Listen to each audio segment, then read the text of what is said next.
Banking ব্যাপারটাও অনেকের কাছেই বেশ জটিল মনে হয়, তাই না? কিন্তু আসলে এর মূল ভিত্তিগুলো কিন্তু খুবই ইন্টারেস্টিং। চলুন hosenacademy.com এর সাথে আজ আমরা সেই মূল বিষয়গুলোই একদম সহজ করে জেনে নিই। তো আজকে আমরা কি বিষয় নিয়ে কথা বলবো? প্রথমে আমরা দেখব ব্যাংকিংয়ের একেবারে মূল ভিত্তিটা কি। তারপর এর ৩টে প্রধান স্তম্ভ নিয়ে আলোচনা করব। আর সবশেষে থাকবে কিছু গুরুত্বপূর্ণ বিষয়। যে কোনো ব্যাংকিংয়ের মূলে কিন্তু একটাই জিনিস, আর সেটা হলো ব্যাংকার আর গ্রাহকের মধ্যেকার সম্পর্ক।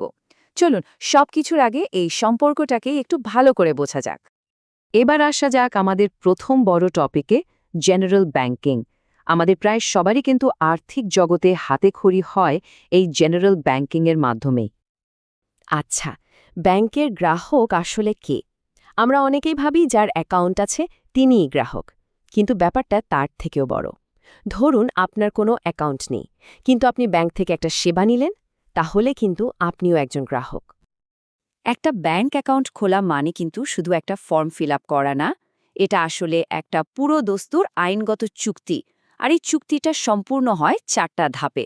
প্রথমে আপনি আবেদন করবেন, ব্যাংক সেটা গ্রহণ করবে, এরপর পরিচিতি, কেওয়াইসি ভেরিফিকেশন, আর শেষে একটা প্রাথমিক জমা। ব্যাস, চুক্তিটা হয়ে গেল। এই যে ব্যাংকার আর গ্রাহকের সম্পর্ক, এটা কিন্তু একতরফা নয়। দুজনেরই কিছু নির্দিষ্ট আইনি অধিকার আর দায়িত্ব আছে। এর ফলে পুরো বিষয়টাতে একটা ভারসাম্য থাকে, আর কোনো এক পক্ষ একা সুবিধা নিতে পারে না।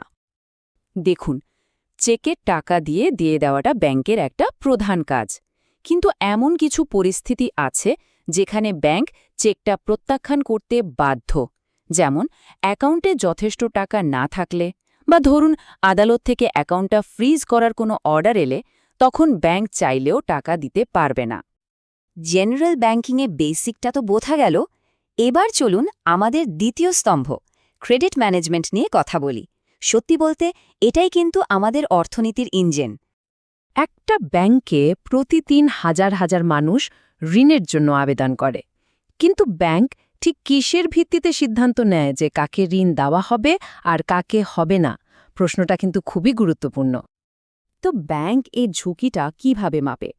এর জন্য তারা একটা দারুণ ফ্রেমওয়ার্ক ব্যবহার করে, যেটাকে বলা হয় 6C বা 6টি সি। এখানে শুধু টাকা পয়সার হিসেবই না, ঋণ গ্রহীতার সততা, ঋণটা শোধ করার ক্ষমতা, তার নিজের ইনভেস্টমেন্ট কত, এমনকি তার ব্যবসার উপর কন্ট্রোল কেমন, এই সবকিছু খুব খুঁটিয়ে দেখা হয়। যখন কোনো সিকিউরিটি বা জামানতের বিপরীতে ঋণ দেয়া হয়, ব্যাংক তখন সেই সম্পদের উপর একটা আইনগত চার্জ তৈরি করে। এখন এই চার্জটা কেমন হবে সেটা নির্ভর করে সম্পদটা কী ধরনের আর সেটা কার কাছে থাকছে তার উপর। লোন দেওয়ার ক্ষেত্রে ডকুমেন্টেশনকে কোনোভাবেই হালকাভাবে নেওয়ার সুযোগ নেই, কারণ এটাই সেই আইনি প্রমাণ যা ঋণদাতা আর ঋণগ্রহীতা দুজনেরই স্বার্থ রক্ষা করে আর ভবিষ্যতে যে কোনো আইনি ঝামেলা থেকে বাঁচায়। বেশ, দেশের ভেতরের লেনদেন তো হলো। এবার চলুন আন্তর্জাতিক অঙ্গনে যাওয়া যাক। ব্যাংকিংয়ের তৃতীয় স্তম্ভ হল বৈদেশিক বাণিজ্য, যা সারা পৃথিবীর ব্যবসাকে এক সুতোয় বাঁধে। একটু ভেবে দেখুন তো, আপনি এক দেশে, আপনার বিক্রেতা আরেক দেশে, কেউ কাউকে চেনেন না, ভরসা করবেন কিভাবে? এখানেই আসে লেটার অফ ক্রেডিট বা এলসির ম্যাজিক। এটা অনেকটা ব্যাংকের দেওয়া একটা গ্যারেন্টির মতো। ব্যাংক আমদানিকারকের হয়ে রপ্তানিকারককে বলে, আপনি মাল পাঠান, টাকার চিন্তা নেই, আমি দেখছি। এই পুরো প্রক্রিয়াটা কিন্তু দারুণভাবে কাজ করে। আমদানিকারক তার ব্যাংকে বলে এলসি খুলতে, সেই এলসি চলে যায় রপ্তানিকারকের দেশের ব্যাংকে, তারপর পণ্য পাঠানো হয়, ডকুমেন্ট জমা দেওয়া হয়, আর সব ঠিকঠাক থাকলে পেমেন্ট হয়ে যায়। মানে পুরো লেনদেনটাই হয় ব্যাংকের মাধ্যমে, একেবারে সুরক্ষিতভাবে। আচ্ছা, আন্তর্জাতিক বাণিজ্যে চালানের খরচ কে দেবে বা ঝুঁকির দায়িত্ব কার, এই সব নিয়ে তো ঝগড়া লাগতেই পারে, তাই না? এই সমস্যা সমাধানের জন্য আছে ইনকোটার্মস। এটা হলো বিশ্বজুড়ে মেনে চলা কিছু নিয়ম, যা পরিষ্কার করে বলে দেয় কার দায়িত্ব কতটুকু। যেমন ধরুন, এফওবি টার্মে বিক্রেতার কাজ হলো পণ্যটা জাহাজে তুলে দেওয়া পর্যন্ত, এরপর সব দায়িত্ব ক্রেতার। আবার ডিডিপি টার্মে বিক্রেতার দায়িত্ব প্রায় ক্রেতার দরজা পর্যন্ত পণ্য পৌঁছে দেওয়া, মানে আমদানির সব আনুষ্ঠানিকতাও বিক্রেতাই সামলায়।